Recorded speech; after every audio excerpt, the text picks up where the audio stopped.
오늘 묵상하신 말씀도 우리 지난번에 묵상한 말씀과 연결되어 있습니다.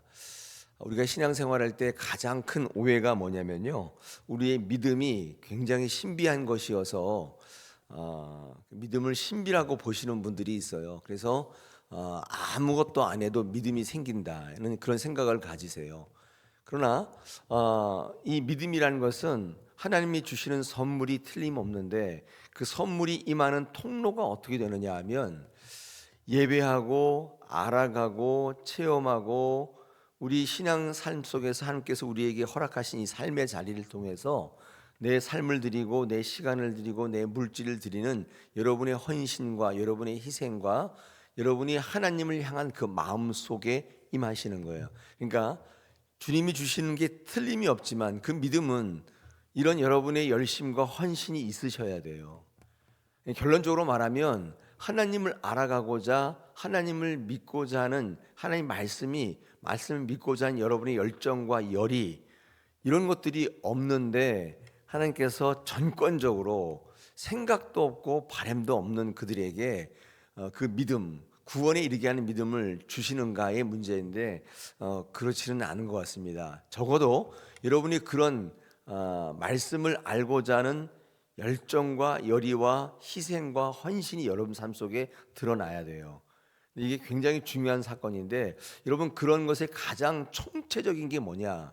말씀이 여러분 안에 나타나도록 열정과 열심과 헌신을 품는 일에 가장 여러분의 행위의 총화가 뭐냐면 예배입니다. 이거는 아무리 강조해도 지나치지가 않아요. 근데 많은 분들이 예배하는 일이 굉장히 좀 어려운 것 같아요. 그래서 그 중에 여러 가지 이유가 있지만 그 다 오늘 공부할 수는 없고, 예배하는 일에 여러분 최선을 다하는 신앙에 초점을 맞추면 부활하신 예수님을 만나게 되고 부활하신 능력을 누리게 되고 구원을 누리는 엄청난 삶을 살게 된다는 것입니다. 이게 성경의 가장 기본적인 얘기고 성경이 가장 강조하는 얘기입니다. 우리 어저께 부활하신 주님이 진짜인지 가짜인지 주님이 손발을 보이셨으나 제자들은 믿지 못하고 놀라고 있었죠. 그렇지 않습니까? 이때 주님은 오늘 44절에 보시면 나를 가리켜 기록된 모든 것이 이루어져야 하리라 라고 말씀하시면서, 그게 뭐냐 하면 곧 모세의 율법과 선지자의 글과 시편의 나를 가리켜 기록된 모든 것이 이루어져야 한다. 즉 말씀이 너희에게 이루어지지 않고는 봐도 믿지 못할 거고 들어도 듣지 못할 것이다.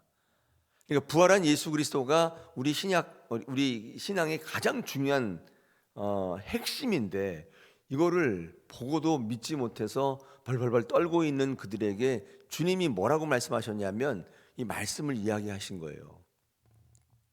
45절에 말씀하시기를 뭐라고 했냐면 그들의 마음을 열어 성경을 깨닫게 하셨다, 이렇게 되어 있습니다.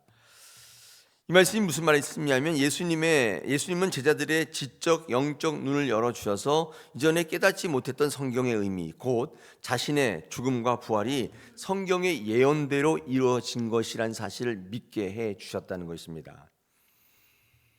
믿지 못해서 믿음이 없어서 불안해하는 그 제자들에게 믿게 해주신 게 아니라, 어떤 현상을 믿게 해주신 게 아니라 말씀을 깨닫게 해주셨다. 이런 건 굉장히 중요한 부활의 의미에서 빼놓을 수 없는 겁니다. 말씀이 곧 믿음의 가장 중요한 요소라는 사실을 다시 한번 강조하신 거예요. 이 44절에 뭐라고 되어 있냐면 너희와 함께 있을 때에 너희에게 말했던 그 말씀이라고 이야기하십니다. 그러니까 주님과 함께 있을 때에 제자들이 가장 많이 투자하고 가장 많이 집중하고 가장 많이 중요하게 생각했던 것은 뭐냐면 예수님의 말씀을 듣는 일이어야 했었던 것입니다. 그러나 여기에 최선을 다해야 되는데 제자들은 예수님과 함께 동행할 때, 즉 신앙생활할 때 자리다툼, 자기 실현, 자기 주장, 자기 신념, 여기에 신경 쓰느라고 예수님의 말씀에 집중하지 못했다는 것입니다. 자기 사업, 자기 편리, 자기 꿈, 이거 하느라고 신앙생활 하는데 우리들이 신앙생활하는데 예수님의 말씀에 집중하지 못하면 부활의 예수를 만나기가 어렵다는 것입니다. 여러분, 우리 신앙생활에 가장 초점을 맞춰야 되는 게 뭐냐면 말씀을 잘 듣고 내재화하는 일입니다. 우리 전도서 12장에서 솔로몬이 뭐라고 얘기하냐면 이렇게 얘기합니다. 11절에서 지혜자들의 말씀들은 찌르는 채찍들 같고 회중의 스승들의 말씀들은 잘 박힌 못과 같으니 다 한 목자가 주시는 바다. 이 말씀의 내재화하는 일을 채찍과 잘 박힌 못이라고 얘기했어요.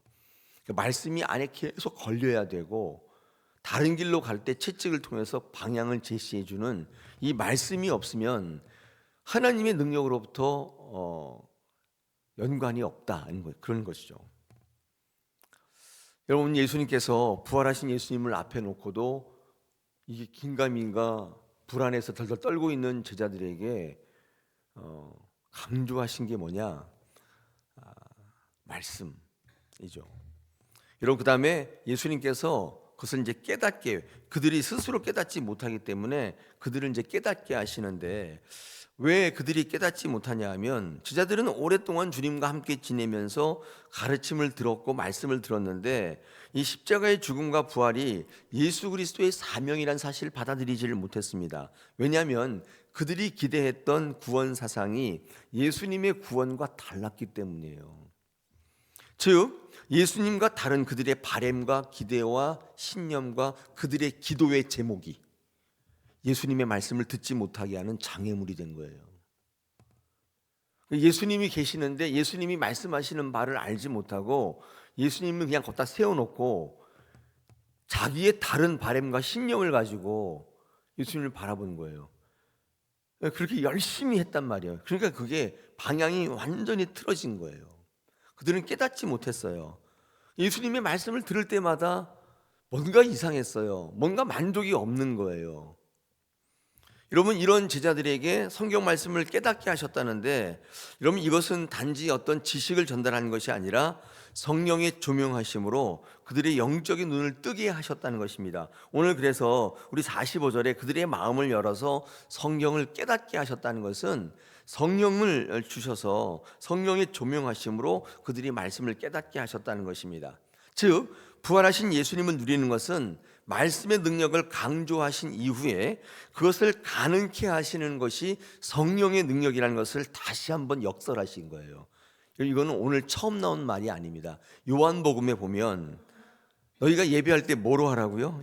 요한복음 4장 24절에 하나님은 영이시니 예배하는 자가 영과 진리로 예배하라는 말과 일맥상통하는 거예요. 예배를 하려고 한다면 성령과 말씀으로 할 수밖에 없다. 성령이 말씀을 깨닫게 하는 사건이 예배라는 거예요.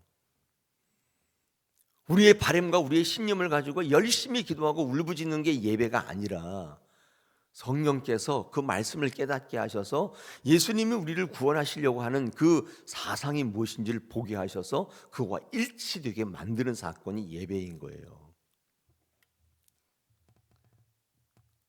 여러분, 그럴 때 부활의 주님을 만나게 되는 거예요. 이런 부활한다는 사건이 여러분의 사건이 되잖아요. 두려울 게 뭐가 있겠어요? 지금 다 두려운 게 죽을까 봐, 망할까 봐 아니에요. 어떻게 될까 봐. 죽으면 이별하게 되고 망하면 아무것도 없게 되기 때문에 이거 두려워가지고 지금 예배하는 걸 잊은 거 아니에요. 그 시간에 내가 다른 걸 해보자, 그런 거 아닐까요? 물론 우리의 삶의 자리에 최선을 다하고 열심히 일해야죠. 그런데 어제도 말씀드렸듯이 우선적으로 해야 될 게 있다, 그 말이에요. 즉 부활하신 예수님을 누리는 것은 말씀의 능력과 성령의 능력이 있어야만 되는 것이다. 성령과 말씀으로 부활을 체험할 수 있다. 여러분, 성령과 말씀의 사건은 곧 예배라고 제가 지금 말씀드렸어요. 영과 진리로 예수께 나가는 것을 우리는 예배라고 부르는 것입니다.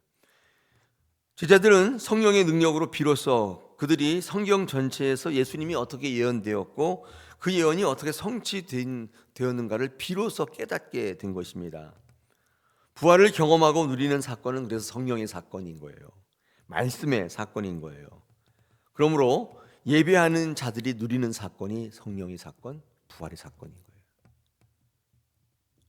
오늘 이 말씀은 부활이 인간의 이해와 그 깨달음, 단순히 이성이나 경험으로 경험되는 체험되는 것이 아니라 예수의 말씀과 성령의 역사로만 부활을 경험하게 된다는 말씀을 예수님의 부활 이후에 예수님의 말씀을 통해서 우리에게 다시 한번 강조해요. 즉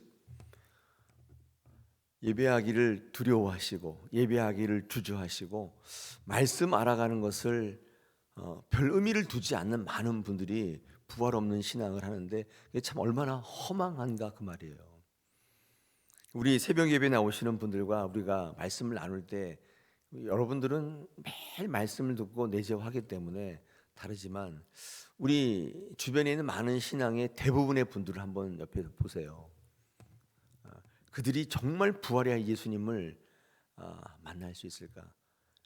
왜 내가 못 만난 말이요? 이렇게 얘기하면 또 그렇잖아요. 그냥 다 그렇다고 얘기하지만 우리들끼리 한번 생각해 본다면, 근데 그게 안 되는데 신앙생활 한다고 늘 자위하면서 다니는 게 그게 무슨 의미가 있겠느냐? 물론 뭐 우리 그 수가성 사마리아의 수가성 여인처럼 매일 야곱의 우물에 와서 나는 예수님을 만났어, 나는 구원의 백성이야, 이렇게 뭐 하고 다니는 것도 의미가 있겠죠. 살아 있을 동안에 자기 스스로 위안을 하니까 그것도 의미가 있겠지만은, 근데 정말 신앙의 관점에서 정말 부활의 주님을 만날까? 어떻게 생각하십니까? 저는 말씀을 읽을 때마다 구약을 읽을 때나 신약을 읽을 때나 늘 그 얘기를 하고 계세요. 우리 성경 통독하고 있지 않습니까? 오늘 이 주어진 말씀만 읽어야지라고 생각하지 마시고 성경이 우리에게 뭘 말씀하는지 관점을 가지고 읽어보시면 그 얘기를 하고 계시는 거거든요. 여러분, 그렇기 때문에 여러분의 삶과 더불어 목회하는 저는 여러분에게 어떤 목회를 해야 되느냐, 제가 신학교에 있을 때 또 모든 교회에서 수련을 받을 때 늘 그 예배로 귀결돼요. 예배할 수밖에 없어요. 그것이 무의미하게 느껴지든 시간이 없든 나는 동의하지 않든 관계없어요. 그들을 계속 예배의 자리로 불러내야 되는 거예요. 그리고 주님의 말씀을 통해서 성령의 역사를 통해서 그들이 부활의 주님을 만나게 하는 거예요. 그 외에는 방법이 없어요. 뭐 내 일터에서 뭐 열심히 일하면 부활을 체험, 그런 게 없단 말이에요. 여러분, 이 영성을 가지고 여러분 삶의 자리에 나갈 때 승리하는 거예요. 다시 살아나는 거예요. 좌절도 실패도 두려워하지 않게 돼요. 끝까지 달려나가는 거예요. 여러분, 그걸 우리는 구원이라고 부르는 거예요. 여러분, 그게 너무 신비하거나 영적인 일이 아니라 사실 우리의 삶에 여러분의 삶과 여러분의 신앙을 드리라고 우리에게 계속 명령하고 있는 거예요. 근데 이게 안 되면, 이게 안 되는 분들이, 많은 분들이 이 구원을 신비한 사건으로 알아요. 내가 다 하지만 하나님께서 저절로 다 해주시는 걸로. 나는 예배하지 않지만 하나님께서 나에게 구원을 주시는 걸로. 주일에 와서 예배하는 것조차도 굉장히 대단한 일로 여기는 많은 분들이 구원을 체험하고 부활을 체험하고 죽음도 불사하고 내 삶을 담대하게 은혜의 보좌 앞으로 나가는 일이 과연 가능하겠는가? 여러분, 그래서 이 기독교 역사는요, 예배의 역사입니다. 여러분 한번 나중에 그럴 일이 없겠죠. 초대교회부터 지금까지 예배학을 한번 쫙 공부해보면 수많은 사람이 예배를 지키기 위해서 죽었단 말이에요. 예수의 신앙을 지켰다는 말은 예배를 지켰다는 얘기거든요. 그래서 기독교 역사는 예배의 역사예요. 지금도 수많은 사람들이 예배하고 있단 말이에요. 근데 어찌 하다 보니까 우리의 삶의 예배 의미가 퇴색돼서 예배는 드리지 않아도 되지만 내 삶의 일은 철저히 열심히 해야 돼, 이런 생각이 들어와 있는 거예요. 여러분, 불과 300, 400년만 전에도 예배는 엄청 중요한 일이었어요. 어쩌면 우리 삶의 자리보다 더 중요했기 때문에 예배하는 일에 모든 것을 다 쏟아부었단 말이에요. 근데 이 근대화 혁명, 산업혁명 이후에 영적인 것이 여러분에게 유익을 주지 못하고 이 현실적인 과학이나 이 문명이 여러분에게 이익을 준다는 계몽주의가 나타나면서부터 예배가 희석되기 시작한 거예요. 그 전까지는요, 절대 그렇지 않았습니다. 이 계몽주의, 산업화의 혁명, 산업혁명 있잖아, 이런 거. 그 다음에 합리주의, 계몽주의가 들어오면서부터 예배가 없어지기 시작하는 거예요. 아마도 제가 볼 때는 이게 한 서클로 돌아가거든요. 예전에도 한번 그럴 때가 또 있었는데 이게 한번 다 망하고 또 다시. 여러분 그 이집트 같은데 이게 그 이집트의 바벨탑 같은 거 보세요. 이 바벨탑은 과학의 총화예요. 계속 탑을 쌓아가는 거잖아요. 근데 그걸 또 다 허물어뜨리고 다시 원래대로 주님께로 돌아오는, 이게 계속 반복되는 역사예요. 근데 우리는 불행하게도 지금 인간의 과학 지식이 최고로 올라와 있는 그 시대에 신앙하고 있어요. 하나님이 최고라는 시대가 아니라, 여러분 그렇기 때문에 예배가 희석되고 있는 거예요. 예배 드릴 필요 없다는 거예요.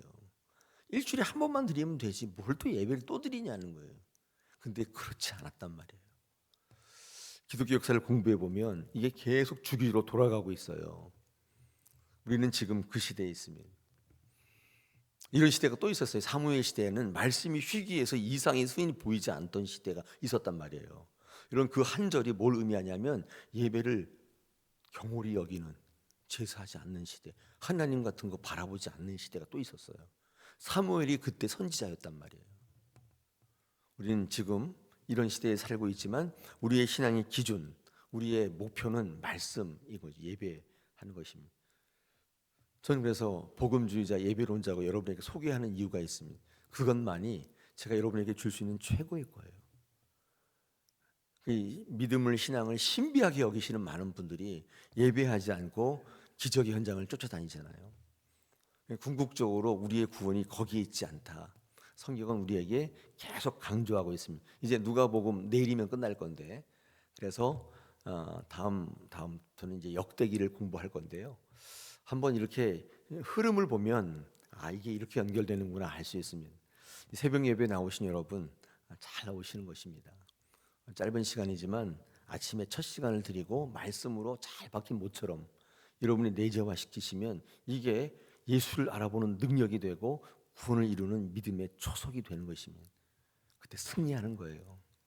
오늘 시간에 나오신 여러분 또 한번 축복하고 여러분 또 위로를 드립니다. 오늘 이 시간 주시는 말씀을 가지고 우리가 한번 같이 또 기도하며 결단할 때 우리 안에 작은 결이지만은 성령께서 그것을 바라보시고 그것을 사용하십니다. 그것을 통해 남들은 못 알아보는 부활한 예수를 만나게 될 것이고 그 능력으로 구원을 얻게 될 것이고 마침내 승리하는 것입니다.